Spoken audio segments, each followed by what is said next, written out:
Hey guys, Hybrid here. Another screenplay. I know a lot of you guys have asked me about this, about making my next one, and a lot of the problem with it is that I have all these planned out, right? Like including this one, I think there's only like 13, 14 left that I have to do until I'm done with every single one I came up with. But the problem with writing them sometimes is that, I can outline them as much as I want, but when I'm actually writing them, trying to write character motivation, things like that, it gets kind of hard without either being repetitive or, just sounding lazy. So it took me a long time with this one because, as you could probably tell, it's called The Flash, subtitled Zoom. Professor Zoom is in it, and he's the bad guy. And I was reading, obviously, his, comics he was in, and I was reading on his background, and I just felt personally I didn't really like his origin all that much, and I was having a hard time incorporating it into the story at first, but I found a really good middle ground, I think. Obviously, like I said, I have quite a few left, so I'm going to start cranking them out a lot more often than I have been so far. I do apologize for that, that they've been coming out months apart sometimes, when obviously that's kind of too much.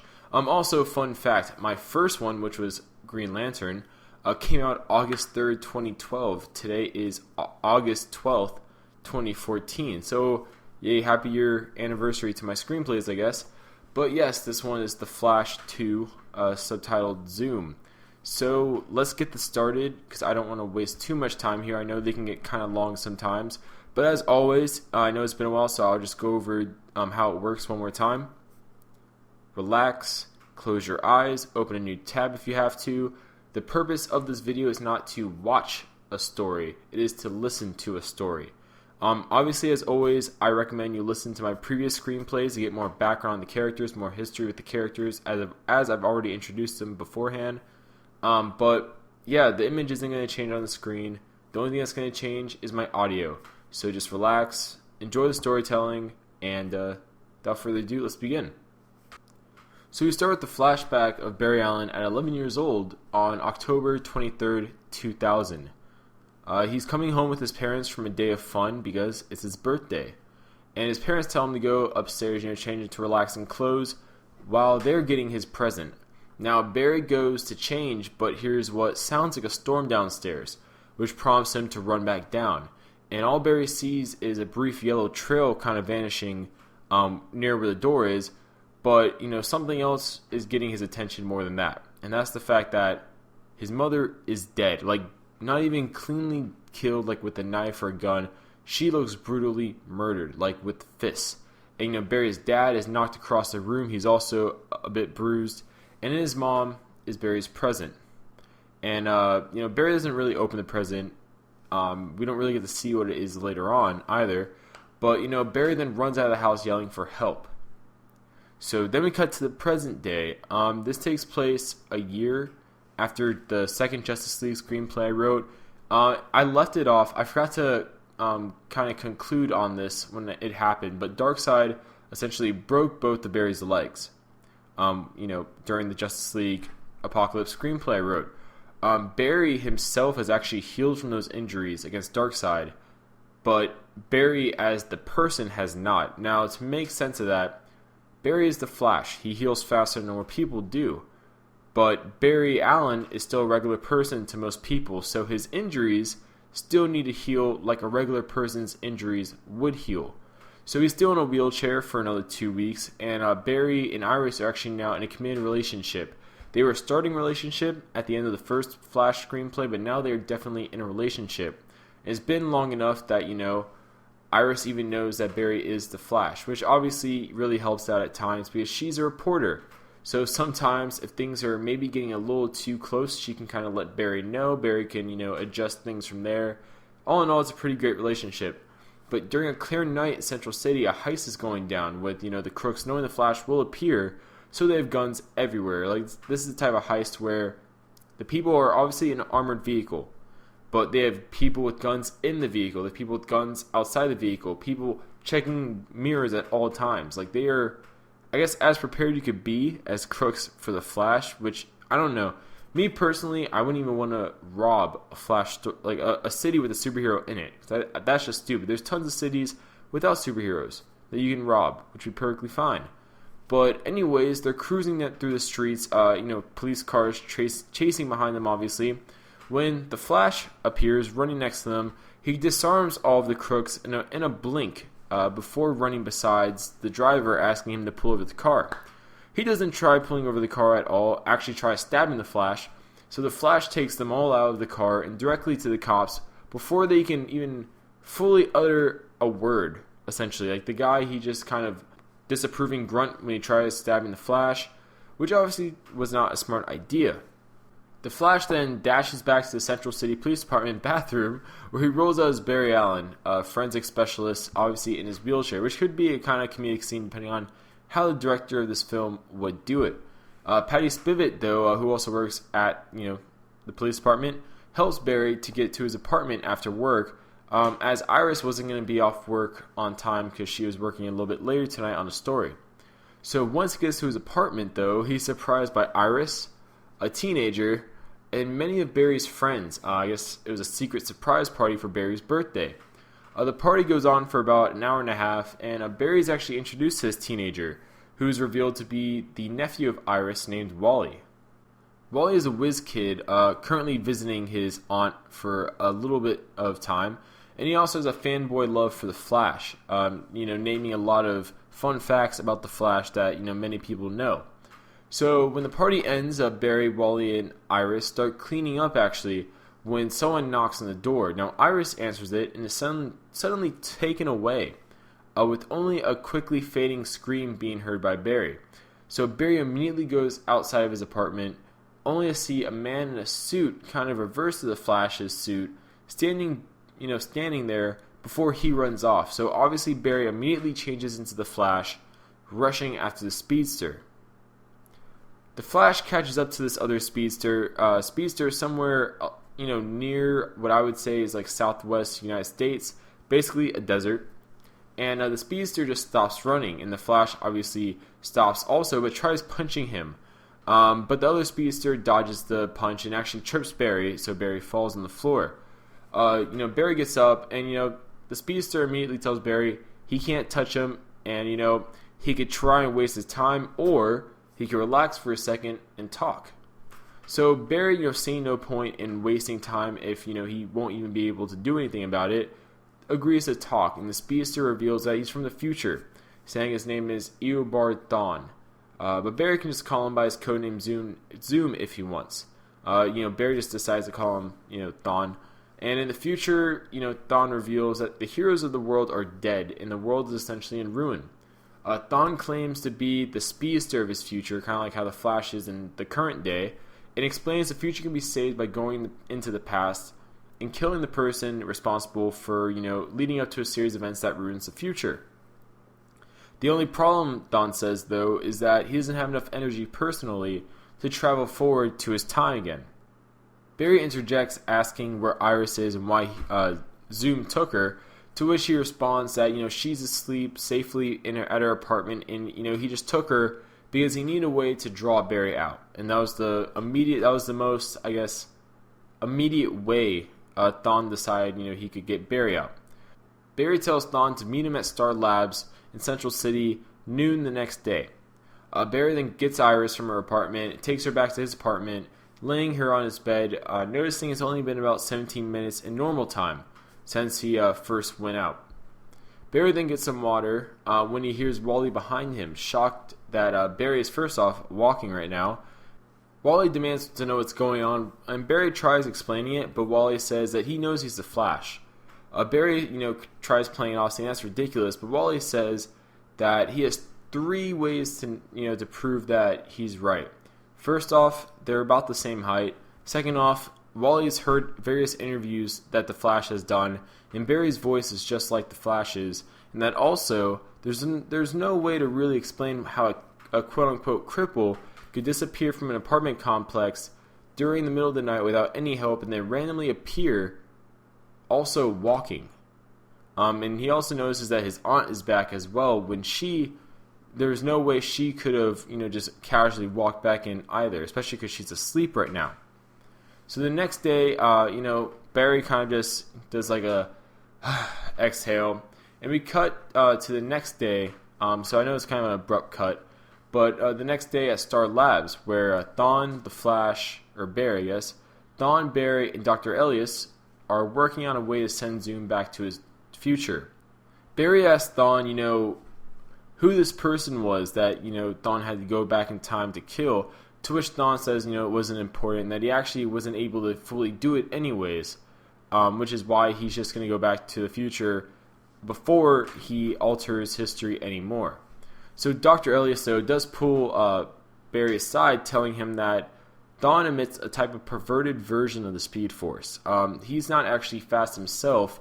Instead, he just slows everything around him, which is weird, and it's not natural by any means. So he can't promise that the machine they're probably going to make may work as planned, because they're kind of making it based off of stats and details off of Barry's powers. That especially because if you watched my last screenplay, or I guess listened to my last screenplay, you know that Dr. Elias, among other employees at Star Labs, was helping Barry really work with his powers, because at that time he was really first getting used to them. Thawne does help out with this because obviously he's from the future, so he does, display impressive scientific knowledge. Thawne and Dr. Elias do eventually, though, come up with a conclusion that the Flash is able to build up enough Speed Force energy that can be contained.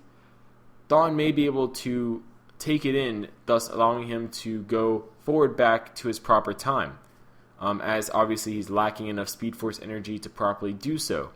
So Dr. Elias does wonder, though, if he could truly return to his timeline, because technically he may have affected time so much as is that his future isn't even there anymore. Thawne brushes it off, though, saying his future will still be there.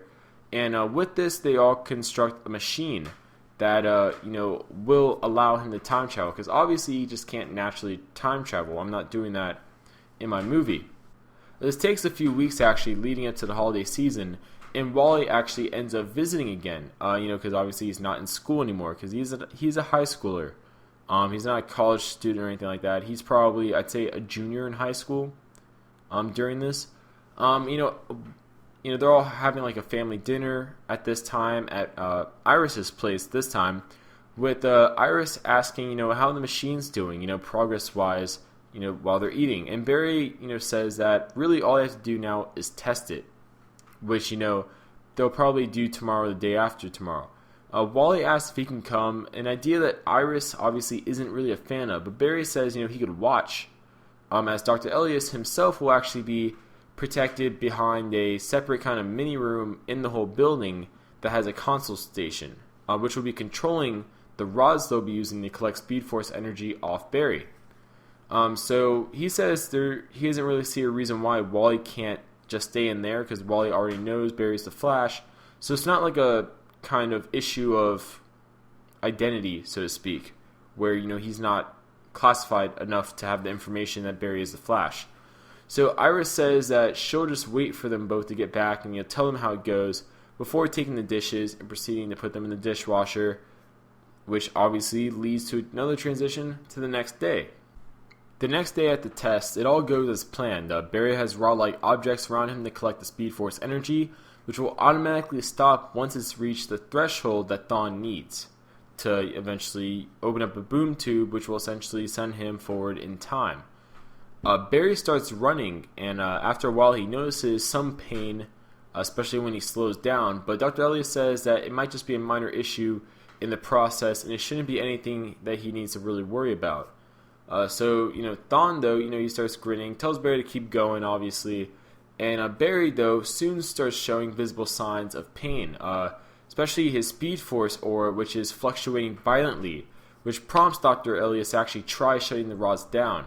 Oddly, though, the system seems to be overridden for some reason, so it's not shutting down, and Wally immediately notices, when this is happening, Wally immediately runs out, obviously against Dr. Elias's words, because he's obviously not a fan of Wally running out there during the test, and Wally goes out there to manually shut it down. Now, Thawne immediately tries stopping Wally, but it's too late. When he tries turning it off, Wally gets kind of stuck in an explosion of Speed Force energy, which kind of goes everywhere around him, and that combined with the energy from Thawne's suit sends Wally to the future where Thawne was originally trying to go back to. So in the future, Wally finds out he's in Central City, obviously, during the year 2200. I know Professor Zoom initially is from the 25th century.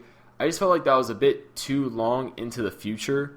For me, at least, I felt, for the sake of the story, and you'll see why, I just felt that was way too far. But anyways, the city is a dystopian future, or it's not a dystopian future like Thawne told Barry and everybody else either. It's kind of a lot like present day society where, it's not a total dump, but at the same time it's not a utopia, if that makes sense. So Wally continues to walk around looking for something to help him get around when, he notices someone following him. Eventually this person tries mugging him, actually pulling out an energy gun looking thing, at which, Wally immediately starts running away as fast as he can, which he soon notices is at superhuman speeds, which obviously he's kind of a bit ecstatic about because kind of like a fanboy dream come true. Like, he has powers of a superhero. He has, super speed. Actually, though, he's running, and eventually he sees a Barry Allen statue as the Flash and stops there. So the statue, he reads, talks about how Barry saved the universe in the middle of the 21st century from a threat unlike anything ever seen before it. Wally then realizes that the explosion with the rods must have obviously given him powers like Barry has. So he speeds around the city until he notices a mansion with a sign that reads Dawn Estate. Wally speeds inside, noticing it seems abandoned, and he also stumbles upon a massive room inside of the estate, covered with Flash paraphernalia, notes everywhere that basically cover several aspects and break down the Flash's abilities. Wally speed reads through all of this, and he eventually comes to a horrible revelation, which is that Thawne didn't come back in time to just kill anybody. He came back in time to kill Barry Allen. Wally then goes through more notes looking for a way to travel back in time, figuring that, if Thawne did it once, there's no reason why Wally couldn't be able to do it again, because hopefully Thawne noted down, how to do it.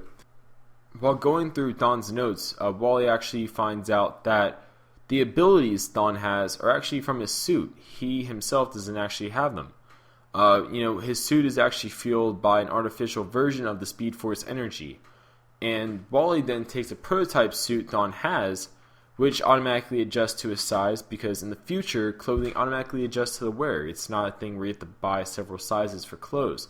And also, this is how I explain why Wally's costume would be primarily yellow with a red in it. Because to me, I was like, how would I explain that his suit looks more like Professor Zoom's suit and less like the Flash's suit? So I felt like this was a good way to explain it. So it's a prototype suit that Thawne had beforehand. And Wally then finds the machine Thawne used, which opened the boom tube to the past originally. He sets it to the date it needs to be and the approximate time of the test before, building enough Speed Force energy by run through it. And, it opens up a boom tube, obviously, when it has enough Speed Force energy. And Wally then appears again in modern day about, I'd say 20 minutes after he initially disappeared, where he sees Barry, Thawne, and Dr. Elias working on the rods again, trying to figure out a way to fix them. Because obviously Thawne was either able to play it off to where nothing wrong happened, or, just overall it looked like a big, mistake. Not anything intentional. Even though obviously at this point we know Thawne is, he was pulling something up his sleeve here. So Wally then announces his return to everybody, calling out Thawne and his true intentions. Barry asks Thawne if, Wally's telling the truth, to which Thawne says yes. Thawne explains his true history. So in the future, Barry Allen is a legend, practically worshipped like a god in the future, especially in Central City. Thawne wants that type of attention, and he comes from a wealthy family of the Thawne family, which is very wealthy, and as such, he murdered his parents to inherit their wealth. Now, with this money, he spent it, getting as much education as he can, getting a lot of knowledge, which he hoped would allow him to replicate whatever gave Barry Allen his abilities. The only problem, though, is that the accident that gave Barry his abilities was never officially documented in any way. So there's no telling to what happened. Like, it could be Barry got hit by a truck with Speed Force energy. It could be, what happened with the chemicals and what have you. So he couldn't, recreate what happened, which obviously, with as much time and effort as he put into it, really upset him. So he did the best he could with the information he had, which allowed him to make a suit, which, powered by a kind of artificial version of the Speed Force energy, basically gave him similar abilities to what Barry had. The only problem, though, is that the energy was hard to, first off, contain and also get. So production of the suits and equipment needed to do this was quite detrimental to his funds. Soon he decided, though, to spend the remaining wealth to construct a time machine, though, which, with his suit, should allow him to travel back in time to where Barry got his powers, thus allowing him to witness and replicate the process, if not intervene and go through it himself. So you can see he's kind of going crazy here at this point. All went to plan until Thawne couldn't travel back to when Barry actually got his powers because the accident itself was technically a time-space anomaly. So Thawne, though, at this point, frustrated and nearly broke, blamed Barry Allen for all his problems and just decided that the best way to do this, in basically a way to reverse all of this, is if he never existed, deciding to kill him when he was born.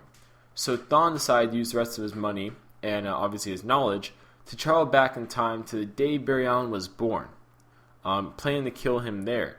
Thawne finds out, how to do so, obviously like the date of Barry Allen's birth and so on, and he sets the machine to that date and decides to go through.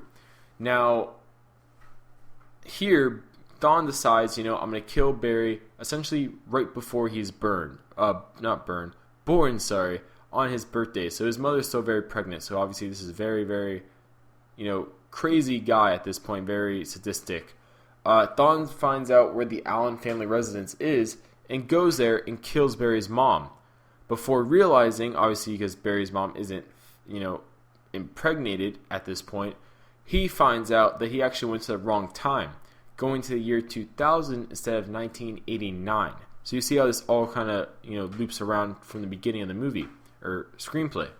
So he also, he almost decides to actually kill a young Barry Allen, but thinks that maybe his mother's death will affect history enough, so Barry will not become the Flash anymore. Obviously that didn't happen, and Thawne eventually, he then travels forward in time, but due to an error, he only goes 12 years forward in time, about 2 to 3 years before, the screenplay currently happens. So, back to, present day, Barry is now furious, kind of fighting Thawne a bit, asking why Thawne, waited so long to reveal himself.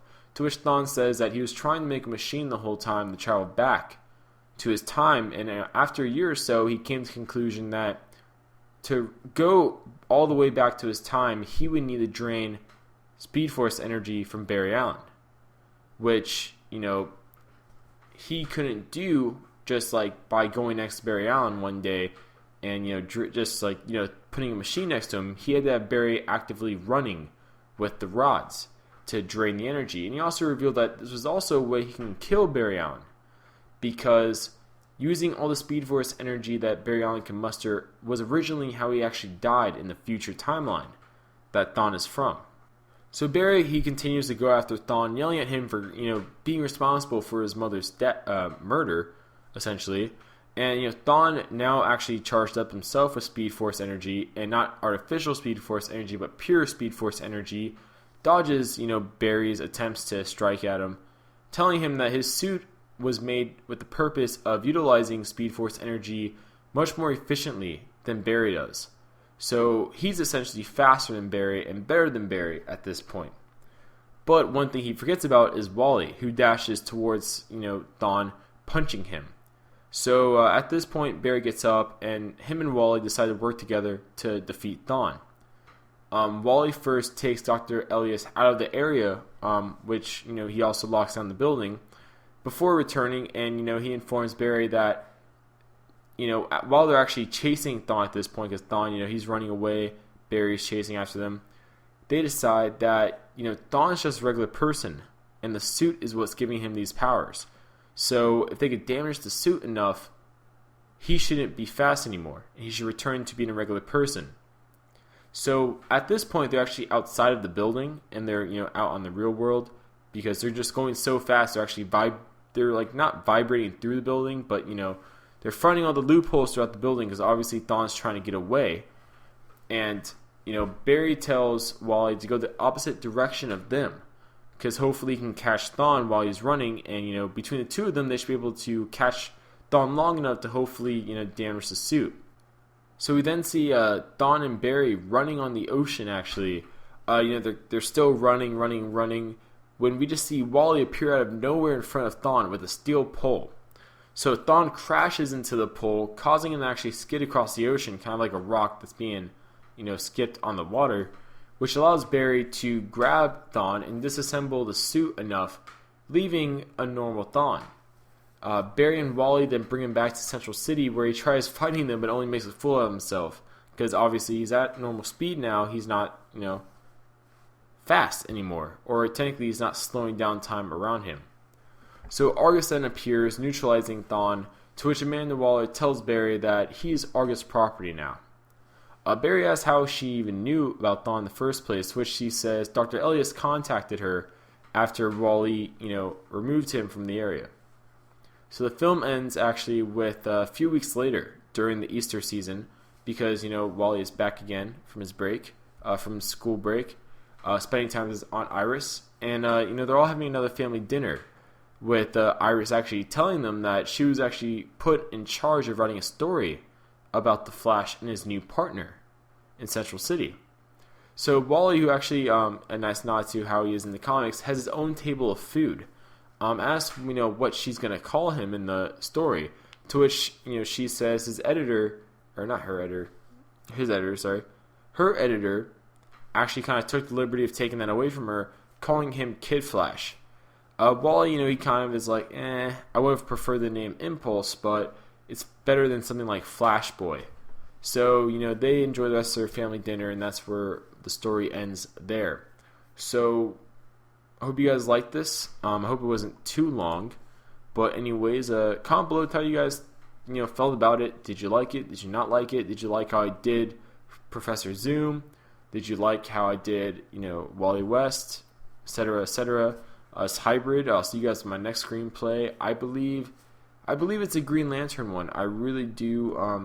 I'll tell you guys actually right now what it is because I have all of them listed in front of me on my phone.